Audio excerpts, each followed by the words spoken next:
Hi, so this is my YouTube video talking about debunking the different neuromyths that are out in the field of education. So what exactly is a neuromyth?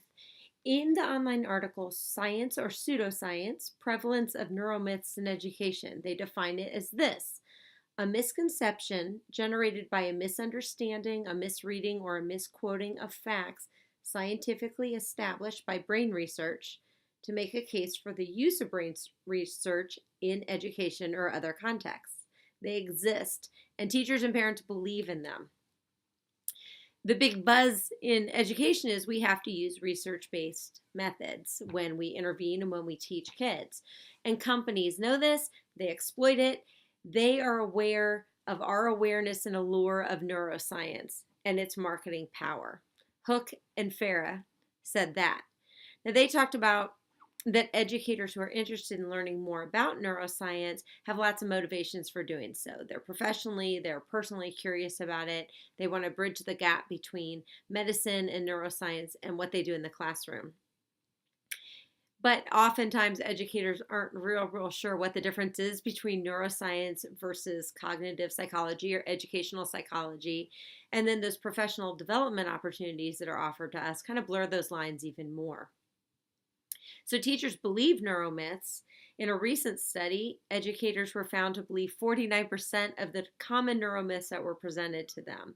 And then in Steven Sawchuk's article, he talked about how teachers now, even after they learn more about neuroscience, they still tend to believe the neuromyths that are out there. So they're hard to shake once they're kind of ingrained.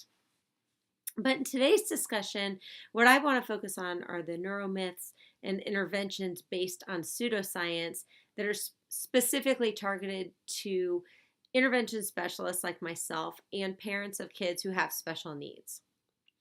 So my first main point is that parents of special needs students are perfect targets for neuromyths and pseudoscience. Now, I am speaking as an intervention specialist of 20 years, and I'm also speaking as a parent of a child on the autism spectrum. I get the appeal. I see it. So people who work with special needs students, all they want is to find effective methods that are going to bridge the gaps that they see as effectively and quickly as possible. And then parents are searching the internet and talking to everybody they know, trying to find programs, strategies, methods that are going to help their kids. And they're desperate. They will do anything to help their kids. So that makes these people a perfect target. So I realize normally if you're doing a research, you're not going to be looking to find the website BuzzFeed as one of your citations. However, they had this great and really interesting article talking about how the algorithms that are used for online search engines and then social media outlets are make it more possible for those pseudoscientific studies and the research out there just to have this proliferation of that stuff out there for parents to look at. So they did an analysis of the 10 most shared stories about autism research for a certain period of time. And they found that 50% of them, that again were shared the most, promoted unevidenced or disproven treatments and causes of autism. So some of these were those myths that are out there talking about the vaccinations and different causes of autism, but some of them were really could be potentially dangerous to the kids. So different controversial treatments, like one was using bleach treatments to try to detoxify the body. Obviously not a great idea. And then the other one was chelation therapies to remove those heavy metals from the body. Again, they've caused deaths of kids in different places. It's not just parents of kids with autism like me. It's parents of kids with dyslexia. And if they do a Google search, they'll find all kinds of programs out there that are research-based and brain-based. And they include programs that they can find for their kids outside of the school day, but also programs that are provided during the school day within the schools. Mike Krings from the University of Kansas wrote this: special education is a field in which teachers are constantly trying to find new methods to help their students learn. In doing so, They may be tempted to try untested, unproven, even pseudoscientific interventions, all with the best intentions. Using such practices not only often fails to help students with disabilities, but can have harmful effects, waste limited school resources and students' time, and lead to teacher burnout. So there's a history of pseudoscientific methods and strategies that have been targeted at students with special needs. Remember that Feingold diet back in 1975 that talked about hyperactivity being blamed on red food dye in foods?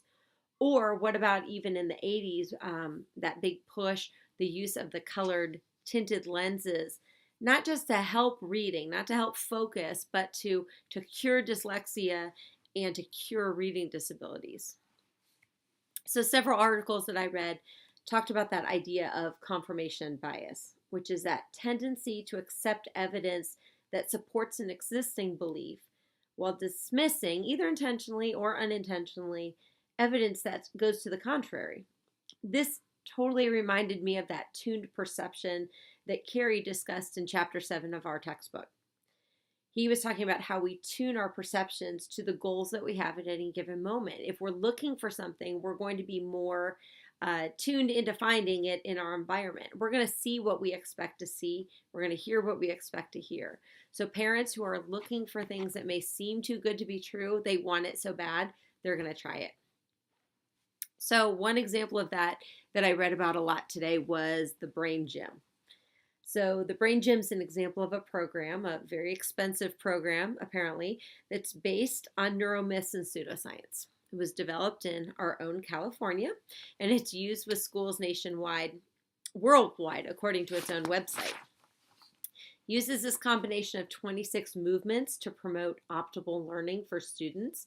It boasts the following: even though it is not clear yet why these movements work so well, they often bring about dramatic improvements in areas such as concentration and focus, memory, academics, physical coordination, relationships, responsibility, organizational skills, and attitude. So on the website and then on an interview that was given on the TV show Newsnight in 2005, the founder discussed increased circulation to the brain, blood circulation, micro interventions, energy to the midline, electric circuits in the body, brain buttons, and reflex points. Followers of this movement say that they see dramatic increases in attention and learning, in test taking, even symptoms of disabilities that their students with special needs have. On the video, it even said that in some places, this is being used as a special education intervention with those kids, which is just shocking. You think you've only got so much time during the school year to try to decrease those gaps as much as you can, and you're wasting your time on stuff like this. The founder in his interview used some language that should have raised some red flags to people. So he kept saying, "It's my opinion, the body is made of electrical circuitry. In my opinion, I leave the explanations to the experts, but these methods do indeed work." I liked that one. He's the founder, but he's apparently not the expert on it. He also kept saying things like, "I'm not attached to that statement in a teacher's guide. It was the best information we had at the time." Now, could there be some improvements for these kids? Maybe. They are getting breaks from their learning, which, Carrie would love that. So one of the kids on the video who uses Brain Gym actually said, "So if I'm stuck on a problem on a test, I can do a bit of Brain Gym and the answer just pops up." Well, yeah, that's actually based on something. Sounds like incubation. So Carrie describes those optimal breaks that you can get to help information bubble to the surface as involving relaxation or mild activity, highly engaging activities. Sure. So Brain Gym fits the bill on something like that, but that doesn't mean that it's really got a scientific background or the evidence to back it up. So another example of this, I live in Columbus, Ohio, and I keep hearing radio ads for this new learning center. It's new in our area, called Brain Balance. And they also make some amazing claims for parents of kids with special needs. They specifically mention ADD, ADHD, central auditory processing disorder, sensory issues, autism, dyslexia. And it states that brain balance is the answer for your kid. The quote was, "It didn't just mask the problem, it addressed the issue." They offer different interventions to improve academic performance, social abilities, cognitive functions, sensory and motor skills, visual spatial organization, immunity, and nutritional health. They tout that there are no drugs. Their testimonials saying that the kids that went through this were completely changed. So is this the new brain gym? I don't know. They're completely unrelated, different people, different founders, but they did seem fairly similar. Brain balance presentation is slick. It's more modern. You look at those old brain gym workbooks and they very much look like they're out of the 70s with the hand-drawn people and whatnot. This was slick and modern. They're using catchphrases that special needs parents are listening for. They also have their own explanation for the causes of different neurodevelopmental issues. So Brain Balance's developer is this Dr. Robert Melillo, who wrote the book Disconnected Kids in 2009. So according to him, it's based on 10 years of his own research. His premise is that a variety of neurodevelopmental disorders, including ADHD, autism, Asperger's, several other things, can be lumped together as what he calls a functional disconnection syndrome. He said it's caused by the two hemispheres of the brain developing unevenly, asymmetrically, which apparently happens all the time. And this causes them to not be able to synchronize properly. So I read a critique of that book by a PhD named Dr. Pilati. And Dr. Pilati wrote, Dr. Melillo uses this thesis to suggest that the best therapeutic approach is to embrace a combination of interventions, including somatosensory, cognitive, behavioral, and biochemical approaches. The overarching goal of the approach would be to increase the activity of the developmentally delayed hemisphere so that the two hemispheres can become synchronized. So what does that mean for parents? Well, it's expensive. It's time consuming. Apparently you go several sessions a week, and you also have homework and activities that you do at home.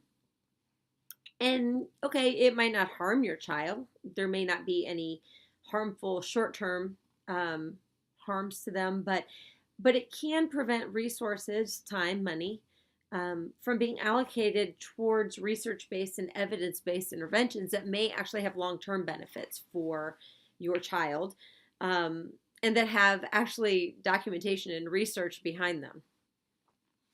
So I found this quote, and it's a little long, but I'm going to read it because I found it really interesting, from a parent who had used the program, and this was in the comments section of a different article I read about brain balance, where that author, Hall, was also reviewing brain balance and had brought up some questions about the research and about how one evidence-based trial with no control group perhaps maybe not be the best scientific background for this whole movement. And this was in the comments section below. So as a parent who has had a child in the Brain Balance Center program, I challenge anyone who is skeptical to put a child through the program before you make comments. Within the first month, my 6-year-old daughter not only could read for the first time, but was excited about reading in school. She even bought a Dr. Seuss book into the center to read to the teacher. That is how proud she was. Before the program, my daughter had no social skills and no friends. She now has girls in her grade coming up to her to be her friend.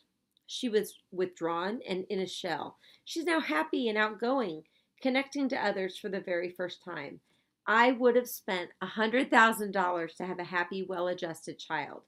$6,000 seems like the deal of a lifetime.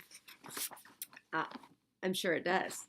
$6,000 is a lot of money for a 6-year-old who is developmentally just at a stage to be starting to read anyway, saying all of a sudden she's reading. Well, that could be she's in school getting reading instruction. But it does really just show you how easy it is for parents to latch on to these things and be willing to go to any lengths. So what can parents and special educators do?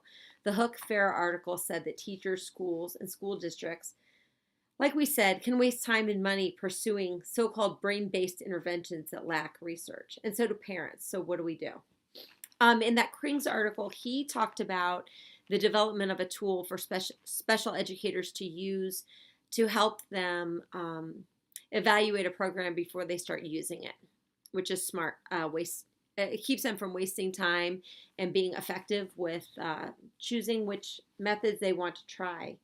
I think also teacher education programs and preparation programs need to focus more on skills that will teach educators, even before master's programs, to really critically analyze research studies and ask questions. I mean, often there's logical and fallacies in some of these sites, the pseudoscience, but if you really haven't been taught to find those and question it, and then how to find the research to disprove it, you may just kind of jump on board because the words sound good and they're pulling scientific ideas that maybe you've heard of before. They're throwing those together and it sounds fairly convincing. So what do parents do? I read this article, The Myth of a Quick Fix for Learning Disabilities, and they gave this great list of questions for parents to use when they come across something that maybe sounds a little bit too good to be true. There's this list of questions to ask themselves. Who recommended it? Do I think it's going to meet my kids' unique needs? Does the product promise a cure, a quick fix, or radical improvement? And there's your there's your red flag right there. And then also questions to ask the program itself or a professional. How do you measure progress? Has there been any independent research done on this, and where can I review it? What are the success rates? Don't talk to me about testimonials or individual stories. Where's the data? I want qualitative, quantitative data that can back this up. How much time is involved? What's the cost? Those hidden costs. I mean, $6,000. Whew, that's a lot. How well will they retain the gains they've achieved? What's the refund or guarantee? Great questions. So again, I was really interested in this topic because as an educator, it's my responsibility to keep abreast of research and to be a skeptic about methodologies that are just thrown out there. For my own child, my own son, and the kids who I love, who I work with on a daily basis, there's no time to waste on using junk science. That's my talk.